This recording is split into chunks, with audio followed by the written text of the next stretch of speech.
কবর প্রতিদিন ডাক দিয়ে বলে আনা বাইতুদ দুধ। প্রত্যেকের কবর প্রত্যেককে ডেকে বলে, ও আল্লাহর বান্দা, জানো আমি পোকামাকড়ের ঘর, পোকামাকড়ের ঘর।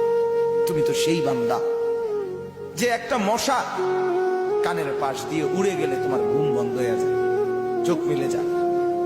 একটা মশার গুনগুন আওয়াজ সহ্য করতে পারো না।